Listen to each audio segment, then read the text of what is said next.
So let's start with economics. Okay, market में जो चीज का वेट कर रहा था that has come, Bihar economic survey. And in Bihar economic survey we will directly start with, ठीक है। देखो, बिहार इकोनॉमिक सर्वे में 12 चैप्टर है, ठीक है। 12वां चैप्टर हमें पढ़ना है। पहले वो वाला चैप्टर हम पढ़ेंगे जिसमें आपको बहुत सारा डेटा याद करना है, ठीक है, ताकि अभी टाइम है, आप शुरू के टाइम में आप जो भी डेटा वगैरह है वो सब याद कर सको। Today's chapter is rural development. Complete नहीं है बेटा, देखेंगे जितना हो पाएगा आज, नहीं तो फिर अगली क्लास में। चैप्टर का नाम क्या है? रूरल डेवलपमेंट, बिहार का रूरल डेवलपमेंट। लिख लीजिए चैप्टर का नाम, रूरल डेवलपमेंट। लिख लिया? लिख लिया rural development. Now my question to you is, my question to you is what all are components of rural development. कब हम बोलेंगे कि एक रूरल एरिया डेवलप हो रहा है या होगा या हो गया है? So what all are the criterias of rural development? बता सकते हैं आप लोग सोचकर? आप लोग मेंस लिखेंगे, आई होप आप सोचकर बता सकते हैं। What all are criterias for rural development? कब बोलेंगे कि रूरल एरिया डेवलप हुआ? Can you right those criterias? क्या आप क्राइटेरिया सोच सकते हैं? पहला क्राइटेरिया हम क्या लिख सकते हैं? इनकम। पहला क्राइटेरिया क्या लिख सकते हैं हम? इनकम। इनकम होगा, फिर health, education. What can be the second criteria? Health. अरे कोई ऑर्डर नहीं है, आप चाहो तो किसी भी ऑर्डर में लिख सकते हो, ठीक है। थर्ड कैन बी एडुकेशन, ठीक है। Fourth, fourth sanitation. Fifth public infrastructure, जिसको हम लोग और क्या बुलाते हैं? Public good. ना, my question to you is what is a public good? Public good क्या होता है बेटा? पब्लिक गुड क्या होता है? एग्जाम्पल नहीं पूछना, बस डेफिनेशन पूछ रहा हूं। What is a public good? Public good हम किसको बुलाएंगे? हम अभी क्वेश्चन, जो लोग भी लेट आए हो सुन लो, अभी हम क्या पढ़ रहे हैं। We are reading chapter rural development. कौन सा? कहां का? बिहार इकोनॉमिक सर्वे का। और अभी जस्ट हमने शुरू किया और हम इसमें क्या पढ़ रहे हैं? What are the criterias for rural development. मतलब रूरल डेवलपमेंट हम किस बेसिस पर बोलेंगे कि रूरल डेवलपमेंट हो रहा है या होगा या हो चुका है। तो उस क्राइटेरियाज को हम नोट डाउन कर रहे हैं। यहाँ पर अभी तक हमने हमने 3-4 क्राइटेरियाज नोट डाउन किया है, जिसमें से लास्ट में भी हमने लिखा है पब्लिक गुड। और मेरा आपसे सवाल है, what is a public good? Example नहीं, पब्लिक गुड का डेफिनेशन क्या है? Does anyone knows what is a public good? Public good कहलाने के लिए दो क्राइटेरिया होते हैं। एक होता है नॉन एक्सक्लूडेबिलिटी, मतलब नॉन एक्सक्लूडेबल। और दूसरा क्राइटेरिया होता है non rival. What is the meaning of this two terms? What is the meaning of this two terms? समझिएगा ध्यान से। मान लीजिए एक रोड है, ठीक है, मान लीजिए एक रोड है और उस रोड पर पर्सन ए चल रहा है, पॉइंट 1 से पॉइंट 2 तक गया, चला गया person A.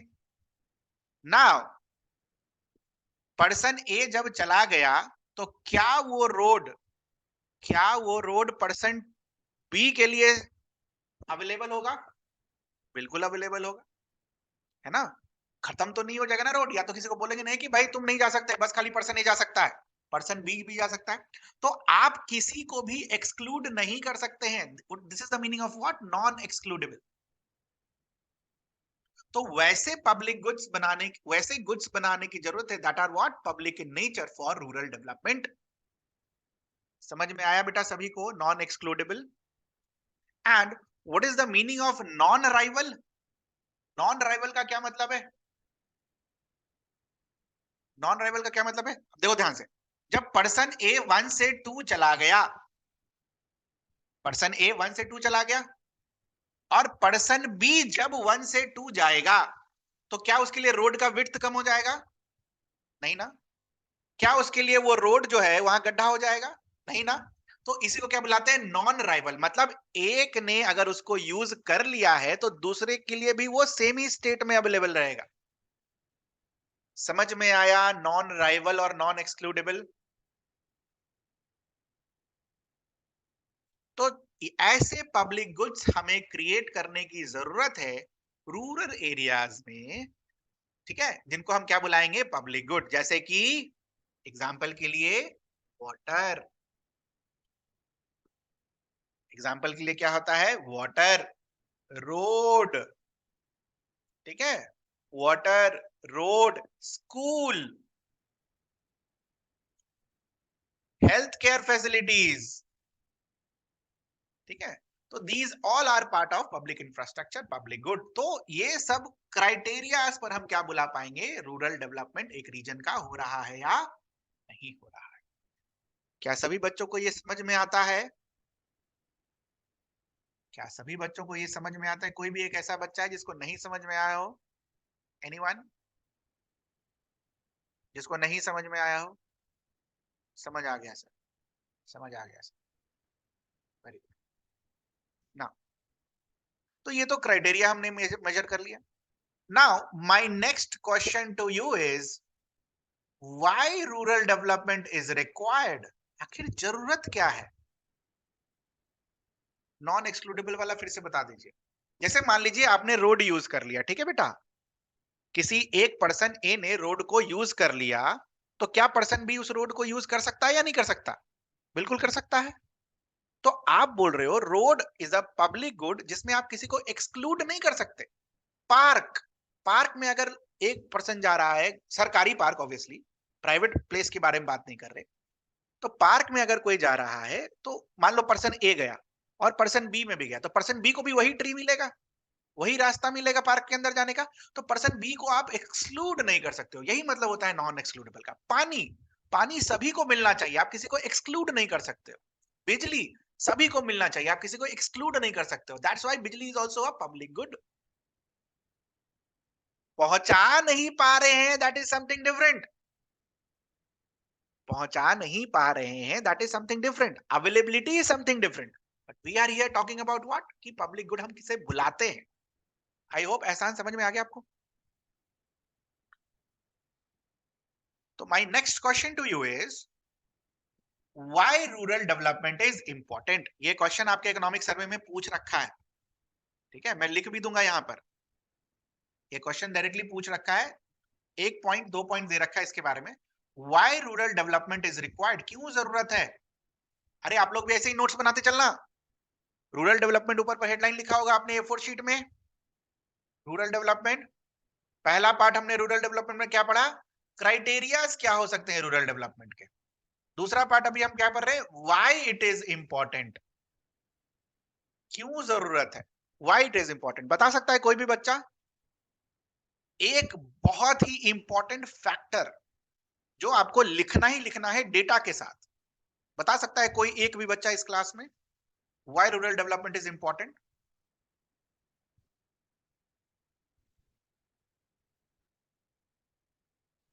Anyone would like to guess. अरे गेस भी करो यार, गलत नहीं होगा तो कैसे एग्जाम में लिखोगे।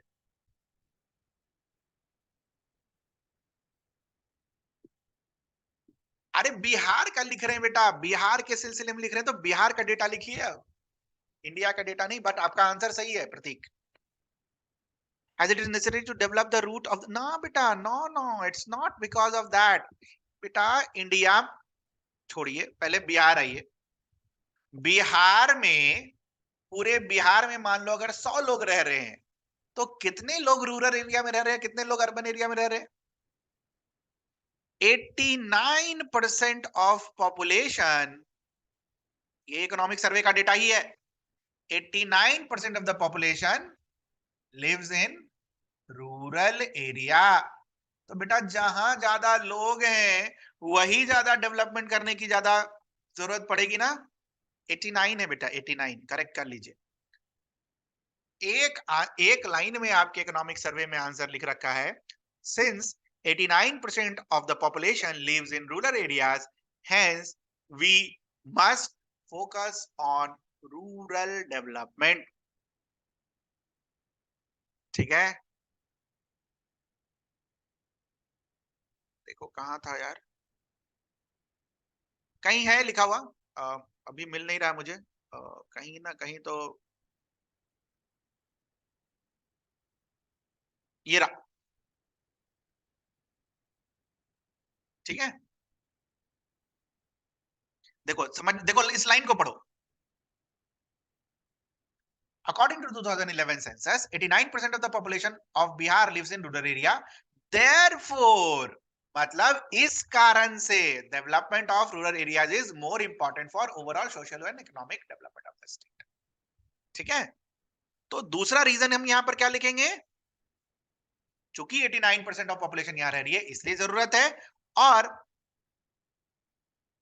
सोशियो इकोनॉमिक कंडीशन, ठीक है, लोगों का सोशियो इकोनॉमिक कंडीशन इंप्रूव करने के लिए भी रूरल डेवलपमेंट क्या है, जरूरत है।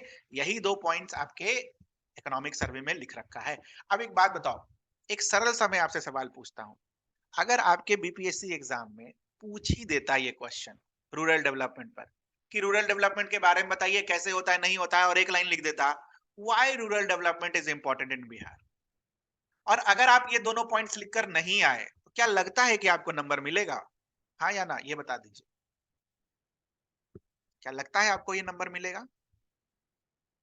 2 नंबर का मान लो ये सेक्शन हुआ, 38 नंबर, 38 या मार्क्स का है सेक्शन, ठीक है, मान लो इस पार्ट ऑफ क्वेश्चन के लिए 4 मार्क्स अलॉटेड है, तो आपको कितना मिलना चाहिए फालतू चीज लिखने पर? आधा नंबर। और फिर बोलोगे कि नंबर नहीं मिल रहा है, आ ही नहीं रहा है पेपर 2 में नंबर। क्यों आएगा भाई बेटा नंबर 2, पेपर 2 में नंबर आना भी नहीं चाहिए।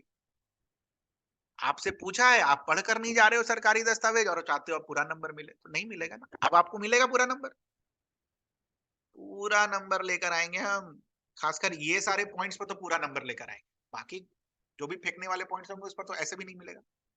समझ में आ रही है सारे बच्चों को ये बात?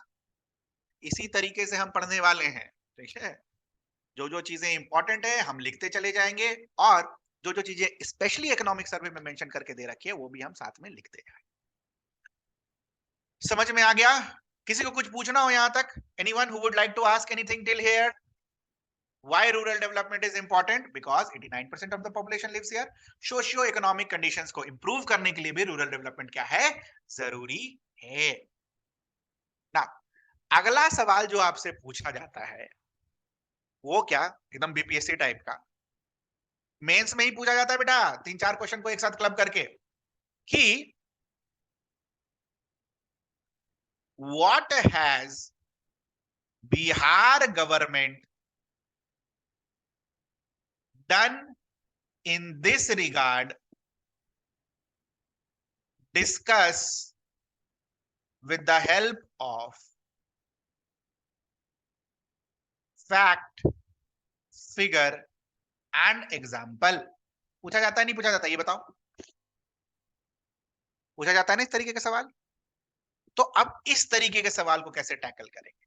ठीक है, तो रूरल डेवलपमेंट में पूछ सकता है, हेल्थ में पूछ सकता है, एजुकेशन में पूछ सकता है, कहीं भी पूछ सकता है, तो इस तरीके के सवाल को कैसे हैंडल करेंगे वो भी हम लोग यहीं पर सीख लेंगे, ताकि आगे वाले चैप्टर्स में आपको कोई दिक्कत ना हो ना। व्हाट यू विल सी, अच्छा, किसी भी एरिया का डेवलपमेंट करना है तो क्या चाहिए, पैसा। बिना पैसा के हो जाएगा क्या? तो सरकार रूरल डेवलपमेंट के लिए खर्चा करेगी, कितना खर्चा कर रही है, यू विल सी। ये अब नोट डाउन करते चलना है, what are the expenses, what is the expenditure for 21-22 rural development पर कितना खर्चा किया इन्होंने, 15,645 करोड़। अब सर ये याद रखेंगे क्या 15,645? नहीं बेटा, ये नहीं, हम क्या लिखेंगे अपने आंसर में, nearly 15,000 crore, which is more than previous year। समझ में आया? कोई ऐसा बच्चा है जिसको ये समझ में नहीं आया कि कैसे डेटा को टैकल करना है? कोई भी एक ऐसा बच्चा है जिसको नहीं, जिसको याद रह गया 15,645 तो याद ही रह गया, जिसको नहीं याद रह गया 15,000 करोड़ लिख कर आएंगे, क्यों परेशान होंगे हम? बात समझ में आ रही है? मेंस का आंसर ऐसे ही लिखा था, मेंस में पीटी नहीं है जो आपका 15,645 वो चेक करेगा, आपको एक रफ आइडिया होना चाहिए कि कितना है। ठीक है, तो अगर ये 15645 को देखा जाए तो कितना शेयर है ये बेटा? 9.4% ऑफ स्टेट्स टोटल एक्सपेंडिचर। अगर स्टेट 100 रुपया खर्च कर रहा है तो उसका 9.4% is equals to what? This 15645। Noted down? Note कर लिया आपने?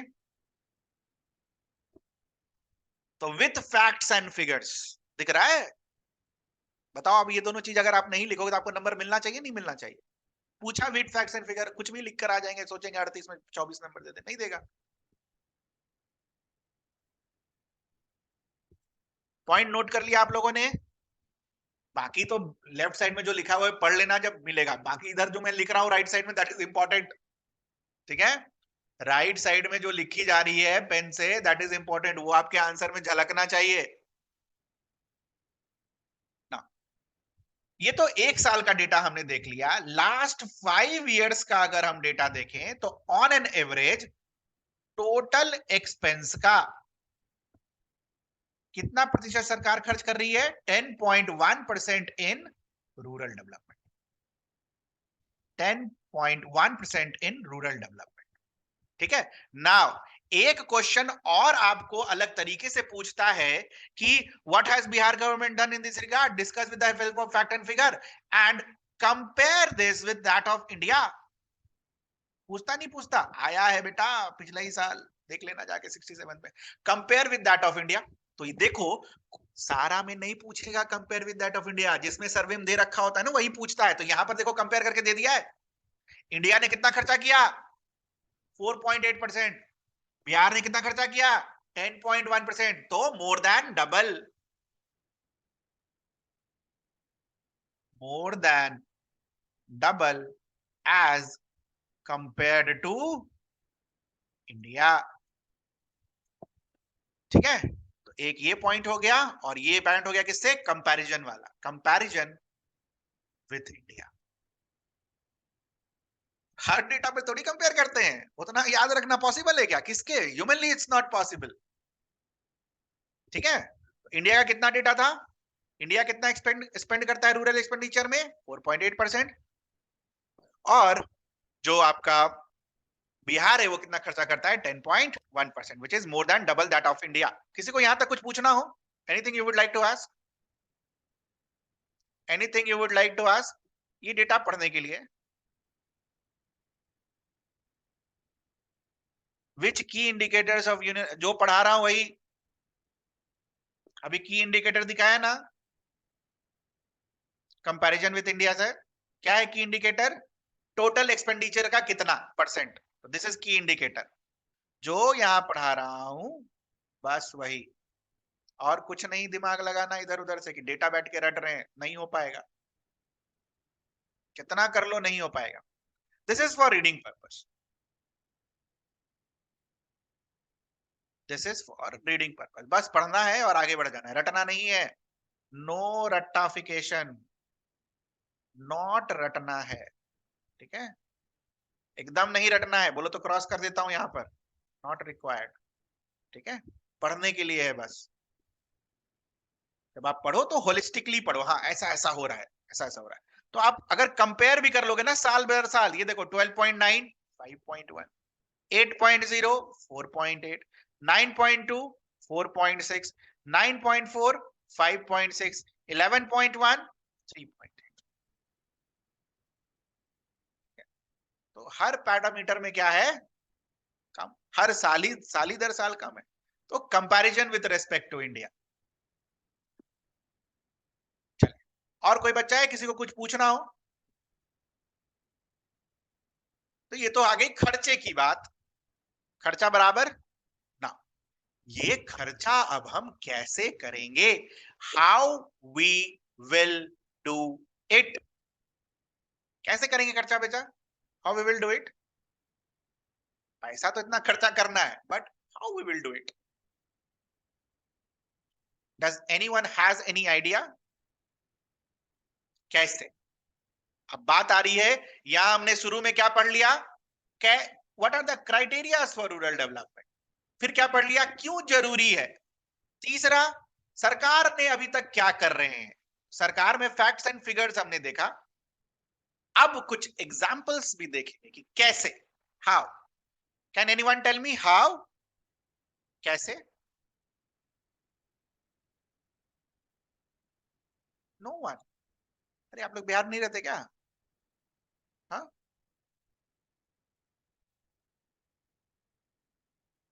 बजट का तो लिख दिया ऊपर पर, बजट की कहानी तो पूरी लिख ली, एक्सपेंसेस वाले फैक्ट्स एंड फिगर्स, एग्जांपल्स के बारे में बात कर रहे हैं आप। It can be done through various schemes, various projects, जिसमें पहला प्रोजेक्ट क्या है? बिहार रूरल लाइवलीहुड प्रमोशन, जिसको और क्या बुलाते हैं? जीविका। बिहार रूरल लाइवलीहुड प्रमोशन, जिसको और क्या बुलाते हैं? अब बेटा कंक्रीट लिखना है, ठीक है, कंक्रीट आंसर, एग्जाम्पल वाला आंसर, ठीक है। यही फर्क है आपके आंसर में और जो हम पढ़ रहे हैं, इसलिए आप यहाँ पर हो। You will enjoy this, will enjoy this, you will love this, all this class. Okay, ऐसे आंसर लिखते हैं और अभी तक हम क्या कर रहे थे, ठीक है। Second, how we will do through, through MG NREGA, Mahatma Gandhi national rural employment guarantee act के थ्रू हम करेंगे रूरल डेवलपमेंट। और कैसे करेंगे rural development? By promoting, by distributing food grains through PDS shops. खाना is on also part of ना rural development, food रहेगा, nutritious रहेगा, तभी तो लोग हेल्दी रहेंगे, तभी तो इकोनॉमी में कंट्रीब्यूट कर पाएंगे।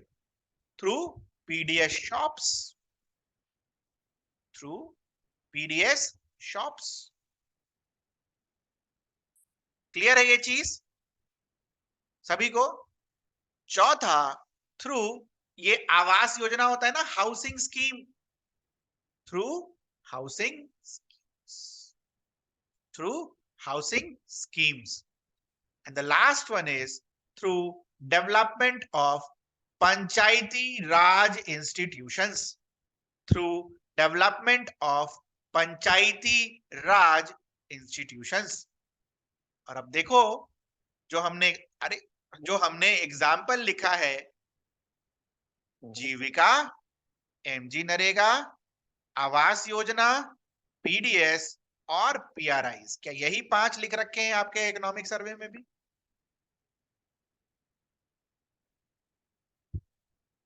बाकी आप लिख सकते हो बेटा, पॉलिसी, डीबीटी, ये सारे सही हैं, कुछ गलत नहीं है। बट बिहार की क्वेश्चन पूछा है तो बी बिहार स्पेसिफिक, और बी बिहार स्पेसिफिक हम कैसे आएंगे? Through reading all these things. तो डरना नहीं है, 15 दिन बाद आप मुझे पढ़ाओगे, आप इतना सुंदर सा लिखोगे सब कुछ पॉइंट्स, आपको बस ये पॉइंट्स पढ़ने हैं और इनकलकेट करना है हैबिट पढ़ने का, बाकी हो जाएगा, डोंट वरी। 10 दिन 12 दिन मेरे को पढ़ाने दो, हो जाएगा। तीनों क्वेश्चंस इकोनॉमिक के यहीं से आएंगे, ठीक है। 4 होते हैं ना, तो 3 की गारंटी ले रहे हैं, 3 ही लिखना होता है, तीनों यहीं से आएंगे जो पढ़ाएंगे आपको, ठीक है। चलो, यहां तक किसी को कुछ पूछना हो, anything you would like to ask till here? कोई एक ऐसा बच्चा हो जिसको नहीं ये समझ में आया हो? अभी तक तो कुछ शुरू कहाँ हुआ है, ठीक है। तो let's start with the first programme, that is Jeevika. और आज की क्लास में हम इसी प्रोग्राम को करेंगे, कोई भारी बात नहीं है, क्वेश्चन रिपीट हो जाए अलग लैंग्वेज में, ठीक है, अलग लैंग्वेज में कोई भारी बात नहीं है। 67th वाला जो जीविका का क्वेश्चन है वो क्या हो जाए, रिपीट हो जाए। तो विल स्टार्ट विथ जीविका। सुना है नाम आपने जीविका का? Have you heard this? Have you heard this name Jeevika? सुना नहीं सुना, जीविका दीदी? Have you heard this?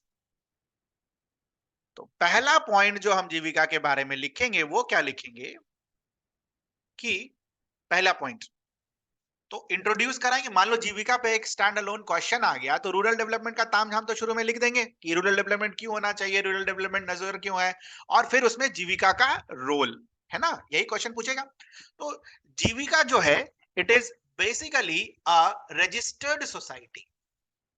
क्या है ये? Registered society. तो काम करने के लिए, किसी भी इंस्टीट्यूशन को काम करने के लिए या तो एनजीओ बनना पड़ता है, या तो कंपनी बनना पड़ता है, या तो एज अ सोसाइटी रजिस्टर करना पड़ता है। तो Jeevika is a registered society. Society registration act के अंदर इसका रजिस्ट्रेशन हुआ है। ठीक है, क्लियर है। और इस जीविका तो हम बुलाते हैं ना बेटा, इसका एक्चुअल नाम क्या है? Bihar livelihood, Bihar livelihood promotion society. अच्छा, ये रूरल छूट गया बेटा, यहां पर रूरल ऐड कर लेना। Bihar rural livelihood promotion society, short form में क्या बोलते हैं? BRLPS। This is the first thing that you will write अगर कुछ जीविका के बारे में क्वेश्चन आ गया तो। ठीक है, तो it started in 2007 as a pilot project. It started in 2007 as a pilot project. क्या किया गया पायलट प्रोजेक्ट में? कुछ महिलाओं का ग्रुप बनाया गया। ठीक है, कुछ महिलाओं का ग्रुप बनाया गया, उनको कुछ लोन्स दिया गया और बोला गया कि आप इससे अपना क्या कर सकते हो? बिजनेस स्टार्ट कर सकते हो। ठीक है, and you can promote your business. तो initially state government helped these societies to come up and then scale up their project। ठीक है, तो इट्स अ रजिस्टर्ड सोसाइटी। कब हुआ था? 2007।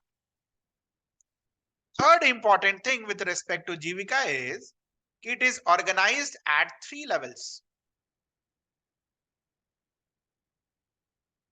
अगर मैं आपसे पूछूं इंडिया में पंचायती राज कितने लेवल्स पर है? How many levels are there for panchayati raj institutions? फटाफट आप आंसर कर देंगे। 3। विलेज लेवल, ठीक है, और 4-5 विलेज मिलाकर ब्लॉक लेवल, और फिर डिस्ट्रिक्ट लेवल।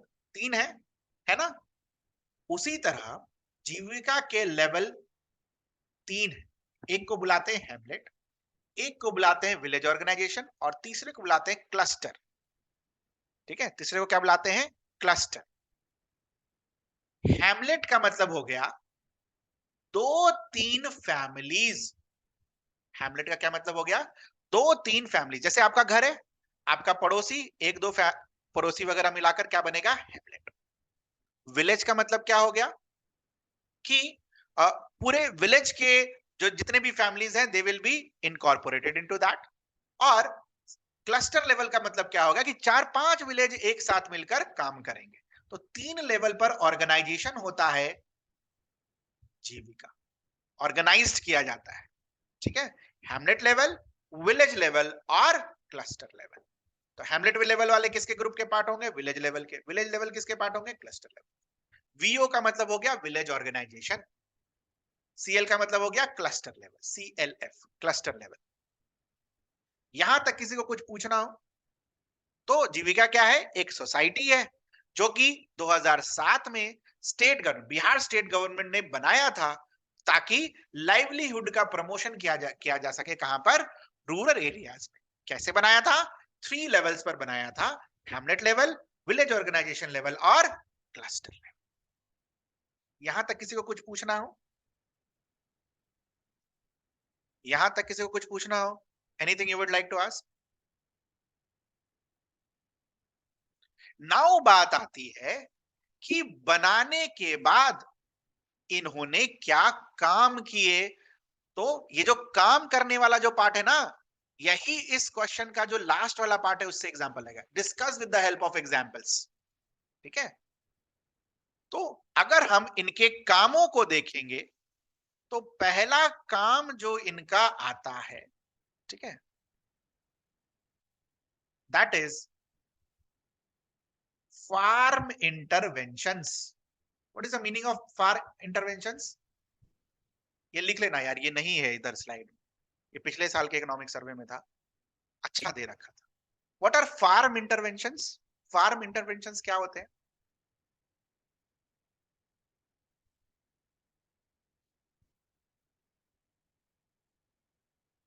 बताओ। अरे, अरे डरते क्या हो? गलत होगा, सोचो ना, बताओ ना। फार्म का मतलब क्या होता है? खेत, है ना? अब जैसे किसी किसान ने कोई क्रॉप ग्रो कर लिया, मान लो किसी किसान ने कोई क्रॉप ग्रो कर लिया, जनरली उसके साथ दिक्कतें क्या आती है? उनके साथ दिक्कतें क्या आती है? तो अपने क्रॉप को मार्केट नहीं कर पाते हैं। तो आप क्या देखते हो कि कहीं कहीं पर जो ये जो जीविका दीदी हैं, they promote what? Marketing of crop products. तो फार्म इंटरवेंशन, साथ ही साथ और क्या बनाती है? और क्या बताती है? डिफरेंट टाइप्स ऑफ राइस की वैरायटी लेकर आती है, डिफरेंट टाइप्स ऑफ व्हीट की वैरायटी लेकर आती है, डिफरेंट टाइप्स ऑफ मेज की वैरायटी लेकर आती है, जो फार्मर्स को दिए जाते हैं कि भाई आप ये सीड्स यूज करो, ये सीड्स यूज करोगे ना तो आपकी प्रोडक्टिविटी बढ़ जाएगी। तो these are part of what? Farm interventions. ठीक है। और फार्म इंटरवेंशन में भी कैसा? ऑन फार्म, मतलब on agriculture area, on farm interventions, on farm interventions. ठीक है। तो राइस का सीड, व्हीट का seed, high yielding variety of seeds और अच्छे सीड जिससे उनकी प्रोडक्शन और प्रोडक्टिविटी क्या हो? बढ़ जाए। सर ये सीड्स कहां लेकर आती हैं? तो इनका जो है ना एग्रीकल्चर इंस्टीट्यूट के साथ, जो एग्रीकल्चर इंस्टीट्यूट होता है ना उनके साथ कोलैबोरेशन रहता है। तो एग्रीकल्चर इंस्टीट्यूट इनको क्या करते हैं? ये सीड्स प्रोवाइड करते हैं और ये फिर वापस इनको वापस को दे आते हैं। तो थ्रू दिस, अब नॉर्मली एक फार्मर तो जाएगा नहीं एग्रीकल्चर इंस्टीट्यूट लाने के लिए, तो उनके बिहाफ पर ये काम किया जा रहा है। तो आप मुझे बताओ कि ऑन फार्म इंटरवेंशंस करके क्या ये एक फार्मर का लाइफ चेंज कर सकते हैं? जहां वो ट्रेडिशनल सीड्स यूज कर रहा था, अब क्या यूज करेगा? ऐसे वाले सीड्स। ठीक है, सभी के लिए। किसी को भी पूछना हो ऑन फार्म इंटरवेंशंस। दूसरा इंटरवेंशंस होता है off farm interventions. What are off farm interventions?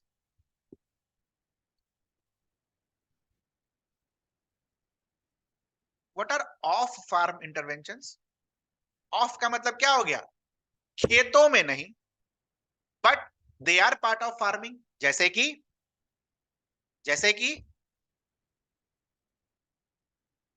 Honey production, जैसे कि हनी प्रोडक्शन, उसके अलावा पोल्ट्री, उसके अलावा एग प्रोडक्शन। ठीक है। इन सब में भी हेल्प करते हैं जीविका, ताकि आप इन सारे प्रोड्यूस को भी क्या कर सके? अच्छे से मार्केटिंग कर सके। डेयरी, डेयरी भी वेरी गुड। डेयरी जिसने आंसर दिया, dairy is also part of what? Off farm, मतलब एग्रीकल्चर खेत पर नहीं है, तो they are part of agriculture but not on farm, off farm.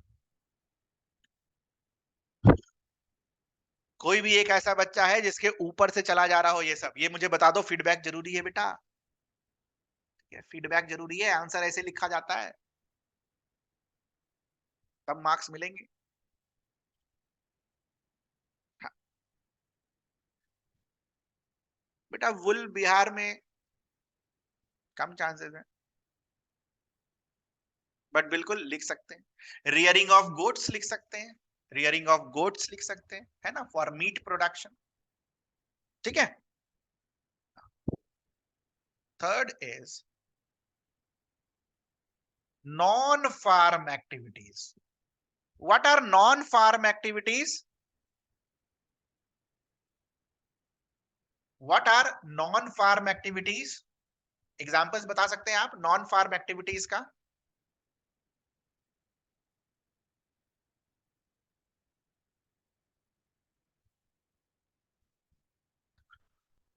अरे भाई इंग्लिश में क्या होता है ये हथकरघा? I don't no.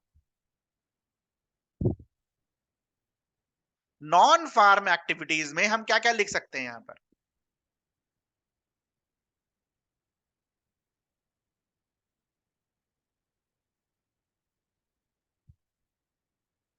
Skill development,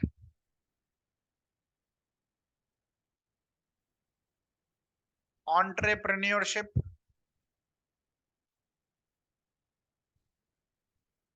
ठीक है। ठीक है। यहां पर आप क्या देखोगे? और एक एग्जाम्पल है यहाँ पर, दीदी की रसोई। Have you heard this word? दीदी की रसोई, सुना है ये word? Have you heard this word, दीदी की रसोई? व्हाट इज दिस दीदी की रसोई?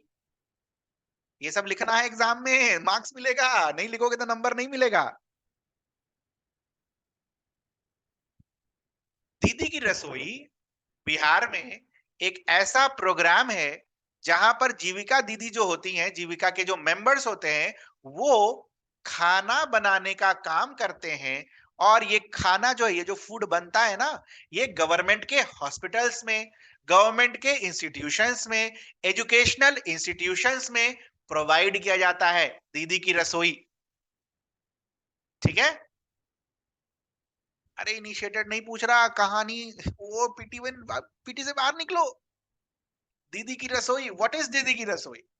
खाना बनता है, हॉस्पिटल में जाता है, डॉक्टर्स के लिए, नर्सेस के लिए खाना बनता है, स्कूल्स में जाता है, ठीक है, बच्चों के लिए, टीचर्स के लिए खाना बनता है, सरकारी दफ्तरों में जाता है, सरकारी ऑफिशियल्स के लिए। दिस इज व्हाट दीदी की रसोई इज।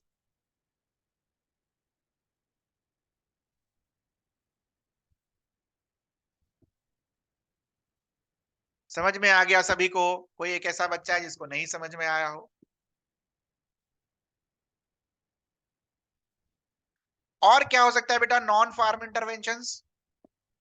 और क्या हो सकता है नॉन फार्म इंटरवेंशंस, बताइए जल्दी से।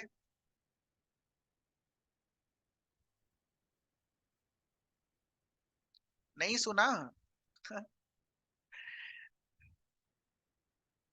नॉन फार्म इंटरवेंशंस में हैंडीक्राफ्ट, वेरी गुड।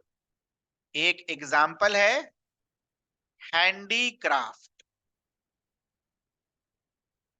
ठीक है, हैंडीक्राफ्ट, हैंडीक्राफ्ट को एंडोर्स करते हैं और जीविका का ब्रांड लगाकर ये लोग क्या करते हैं, बाहर के शहरों में बेचते हैं। ठीक है, और क्या लिख सकते हैं नॉन फार्म एक्टिविटीज में? Financial inclusion. फाइनेंशियल इंक्लूजन में एक एग्जाम्पल है कि कुछ जीविका दीदी जो होती हैं, they behave as what, bank सखीज। कैसे काम करते हैं? बैंक सखीज की तरह। मतलब घर जाते हैं, लोगों को समझाते हैं कि आप अकाउंट खोलो, आप इंश्योरेंस लो, डिजिटल ट्रांजैक्शन करो। तो they help in the process of financial inclusion. This is also a part of what, non farm activities. ठीक, ठीक है। Next, next, they are now even getting involved in renewable energy। Sir ये renewable energy में क्या कर रही हैं?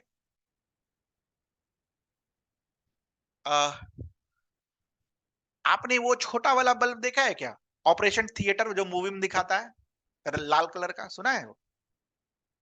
हाँ, वो बल्ब लाल कलर वाला ऑपरेशन थिएटर में जल जाता था, ऑपरेशन थिएटर बंद तो वो लाल वाला बल्ब बंद। Have you seen that in movies? उस बल्ब को, वो गोल वाले बल्ब को क्या बुलाते हैं? मून लाइट या मून बल्ब। ठीक है, मून लाइट या मून बल्ब। तो मून लाइट और मून बल्ब का मैन्युफैक्चरिंग कर रही हैं ये लोग। और कौन से लाइट्स कैसे हैं? एलईडीज, ताकि एनवायरमेंट पर कम इफेक्ट पड़े। एलईडीज एफिशिएंट बना रहे हैं। प्लस साथ ही साथ they are also working on this installation of solar panels, street solar light, सब दे रखा है। मैं कुछ भी बाहर से नहीं पढ़ा रहा हूं अपने मन से, सब इकोनॉमिक सर्वे में दे रखा है। Street solar lights, solar panels, they are working on all these things. ये सारा रिन्यूएबल एनर्जी के अंदर आएगा, छठे पॉइंट के अंदर। These will come under sixth point.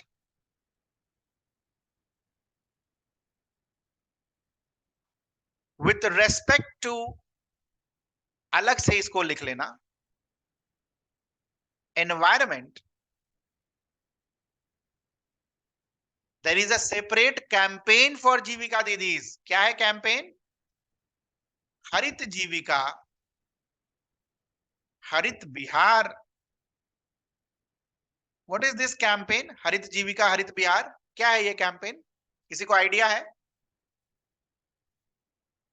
हरित जीविका हरित बिहार, क्या है ये campaign? This campaign is about planting of 1.5 crore trees. This campaign is about planting of 1.5 crore trees. हरित जीविका हरित बिहार बाय द जीविका दीदीज, ताकि एनवायरमेंट क्या हो, प्रोटेक्टेड हो, एनवायरमेंट क्या हो, बचा रहे।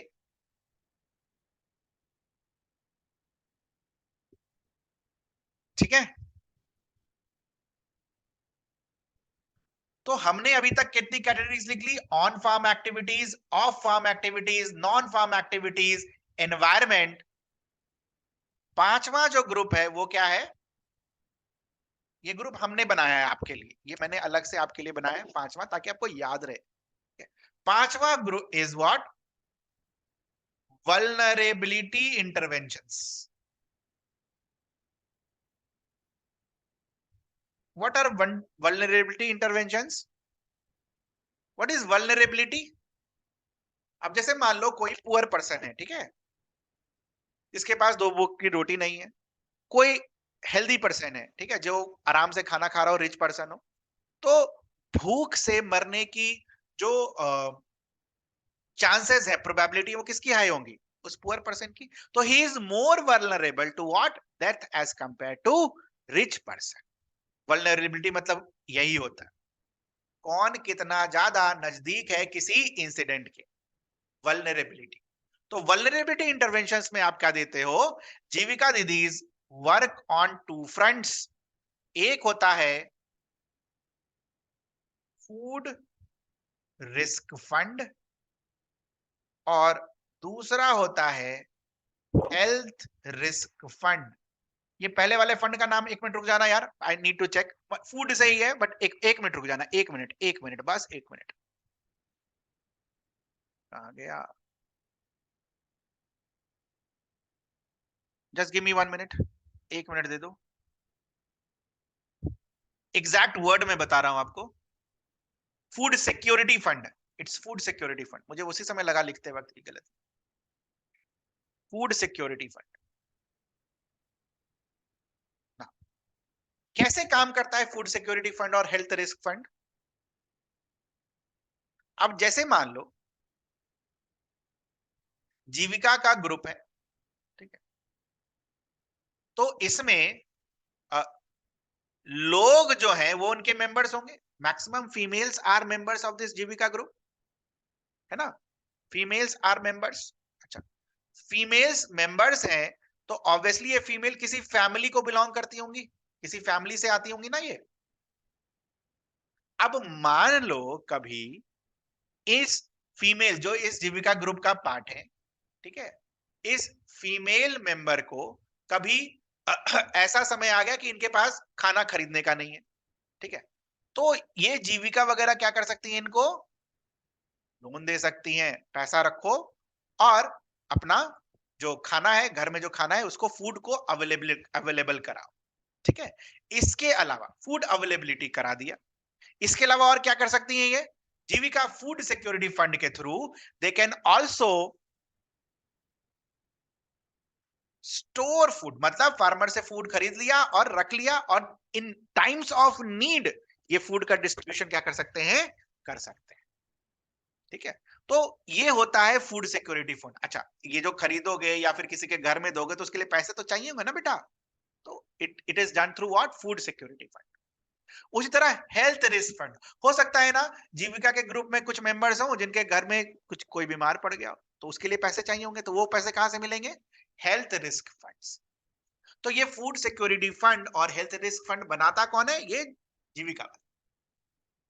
ठीक है, ताकि जरूरत आने पर अपने समूह को, अपने ग्रुप को हेल्प किया जा सके। तो this is also a kind of intervention to help their own people who have joined them.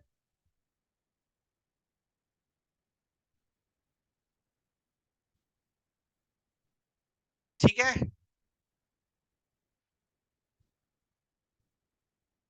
किसी को कुछ पूछना हो यहां तक?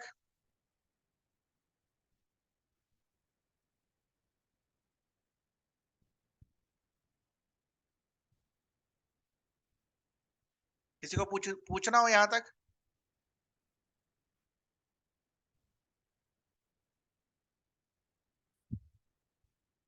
लिख लिया सभी ने? सब है दे रखा जितने भी हम कर रहे हैं यहाँ पर काम, ठीक है, तो डरना नहीं है, डरना नहीं है।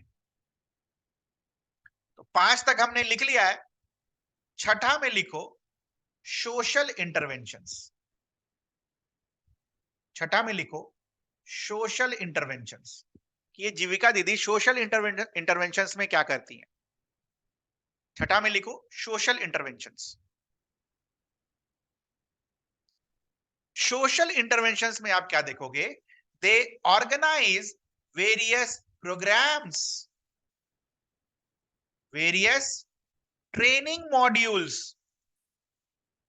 ठीक है, जिससे लोगों का क्या हो सके?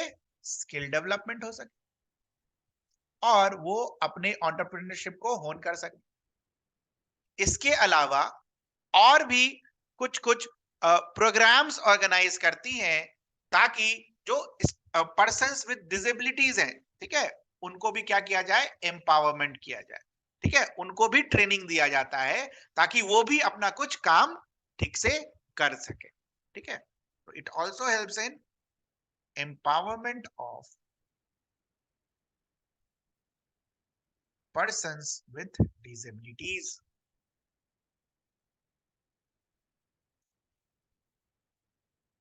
And the last one is C, ultra poor. What is the meaning of ultra poor? देखो ध्यान से यहां पर, मान लो this is a poverty line. ये क्या है हमारा? Poverty line. और 100 रुपए है मान लो पॉवर्टी लाइन। तो जो 99 हुआ कि उसको क्या बोलेंगे? बिलो पॉवर्टी लाइन बोलेंगे, नहीं बोलेंगे?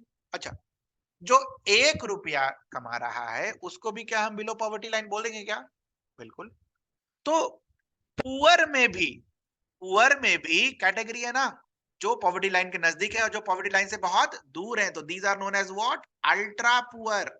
अल्ट्रा पुअर में ये जीरो वाले भी आ सकते हैं और इसको दूसरे टर्म्स में क्या बुलाते हैं? Poorest of the poor. Poorest of the poor. समझ में आया सबको अल्ट्रा पुअर? तो अल्ट्रा पुअर के लिए एक अलग प्रोग्राम चलता है, सतत जीविका उपार्जन योजना, ठीक है, ये लिखा हुआ यहां पर नाम, सतत जीविका उपार्जन योजना, ठीक है। So this is what Jeevika tries to, Jeevika ये ट्राई करती है जो अल्ट्रा पुअर है ना, वो उनका भी कुछ लाइवलीहुड क्या हो सके? बन सके, वो भी क्या कर सके? कुछ कमा सके, ठीक है। अगर मान लो अल्ट्रा पुअर को ये तो लाइवलीहुड ऑप्शंस इनके लिए क्रिएट किया अल्ट्रा पुअर के लिए। इस अल्ट्रा पुअर के लिए योजना क्या है? सतत जीविका उपार्जन योजना। और इसके तहत जीविका जो है अल्ट्रा पुअर को हेल्प करते हैं कि आप अपना लाइवलीहुड ऑप्शंस खोजिए कि कैसे आप अपना जीवन यापन कर सकते हैं, उसमें हम आपकी क्या करेंगे? मदद करेंगे। इसके अलावा और क्या करते हैं जीविका वाले? मान लो कोई नहीं कर पाया, लाइवलीहुड ऑप्शंस क्रिएट नहीं कर पाया, तो खाना वाना तो कहीं से चाहिए ना, तो कंजम्पशन पर्पस के लिए पैसे भी मिलते हैं, ठीक है, सहायता भी मिलती है कंजम्पशन पर्पस की। खाने के लिए हो गया, या घर में मान लो किसी को शादी करना हो, या फिर मान लो किसी को बैल वगैरह खरीदना हो, तो उसके पर्पस के लिए भी आपको क्या मिलता है? यहां से सहायता। Under what? सतत जीविका उपार्जन योजना, ठीक है। तो this is all about your जीविका, ठीक है। और help in the form of money, help in the form of money, money पैसा, help in the form of money, consumption support fund, ये देखो, in the form of money, help in the form of money, assistance fund से दिया जाता है, ठीक है। ये रहा आपका मून लाइट्स, इधर व्हाट? Moon lights. अच्छा, कुछ टेक्निकल चीजें हैं जब आप इसको पढ़ोगे तो हो सकता है समझ में ना आए। तो यहां पर देखो एक टेक्निकल चीज है, ये नाम याद रखना। एक तो women initiative for renewable energy and solution private limited, short form में उसका नाम क्या है, जे वायर्स। हो सकता है 69th पीटी में भी पूछ ले, जे वायर्स क्या है, what is J wires? It is an initiative for renewable energy by जीविकास। ठीक है, उसके उसका मेरा मेन फंक्शन नहीं था। मेरा मेन था कि if you will read you will find one term BLDC. What is BLDC?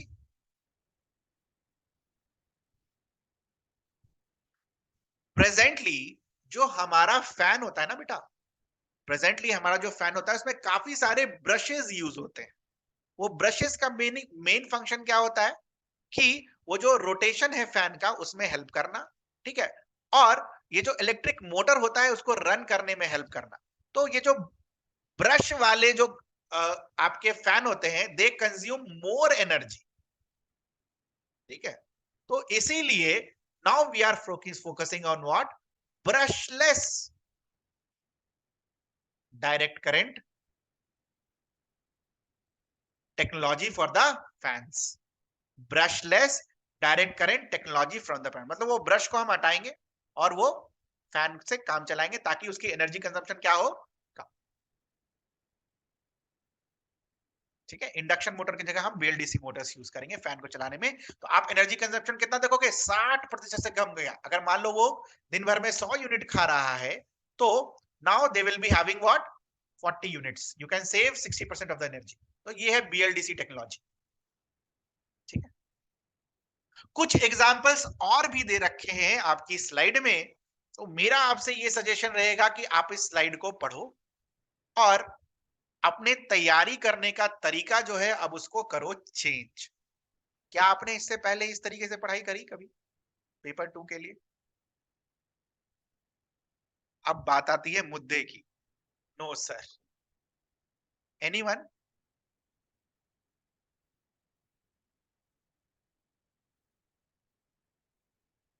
No sir, पता था मुझे। अब आप मुझे बताओ, जीविका का जो क्वेश्चन आया था, पिछले साल भी मैंने कराया था और वो आया भी। जीविका का जो क्वेश्चन आया था, अगर आपको ये नहीं पता होगा, ये सारी चीजें जो हमने अभी पढ़ी, तो क्या आप उस क्वेश्चन का आंसर लिख पाएंगे? मान लो 2 ही 3 लाइन पता है किसी को जीविका के बारे में क्या होता है, क्या आप उस पर 4 पेज का आंसर लिख पाएंगे, 38 पेज का? और अगर आप कुछ भी लिख के चले आएंगे तो क्या आपको कुछ मार्क्स मिलेगा? मिलना चाहिए या नहीं मिलना चाहिए, ये बता दो। कहानी ये थी, आप कुछ और लिख कर आए। तो आपको अपने पढ़ने का तरीका, हाँ बिल्कुल, ऐसे में भी आ सकता है, बिहार स्पेसिफिक वाले ऐसे में जीविका के ऊपर लिखो। तो क्या आप इस पर 1200 वर्ड लिख सकते हैं? 1200 क्या, आप 2 2 3 हजार वर्ड्स लिख सकते हैं आप जीविका के ऊपर? नहीं लिख सकते? ये बताओ। खाली एग्जाम्पल्स पता होना चाहिए, एग्जाम्पल्स, डेटा और फैक्ट और फिगर पता होना चाहिए। आप आराम से बेखौफ आप लिख सकते हैं।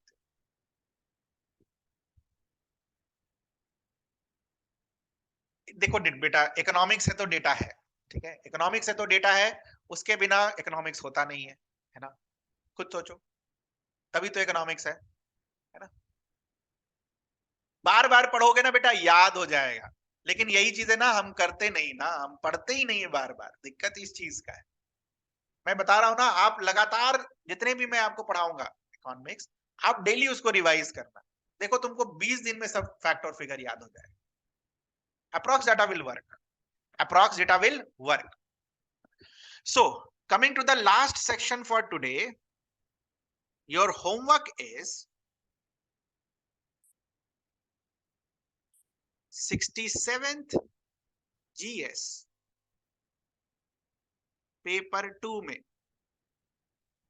जीविका का जो क्वेश्चन आया था, ठीक है, जीविका का जो क्वेश्चन आया था उस क्वेश्चन को आपको लिखना है एकदम एग्जैक्टली वही। 38 मार्क्स का जो क्वेश्चन है, हम सबको पता है 38 मार्क्स के लिए हम कितने पेज लिखते हैं बेटा, minimum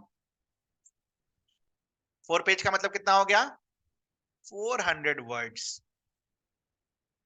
and the submission deadline is tomorrow 6 PM। पुराना वाला तो खत्म हो गया, किसी ने नहीं भेजा। Tomorrow's deadline submission deadline is 6 PM। हो जाएगा सभी से? सभी से हो जाएगा। This is part 1 of rural economy. दूसरा वाला पार्ट आसान है, वो एक क्लास में हो जाएगा। रूरल डेवलपमेंट जो है ना, 2 क्लासेस में खत्म हो जाएंगे, ठीक है। तो आप सभी को पता है कहां भेजना है, नंबर है ही आपके पास।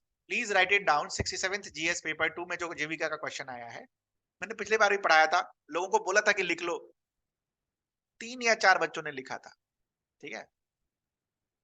लिख कर आए होंगे एग्जाम, बात बाकी आपकी मर्जी।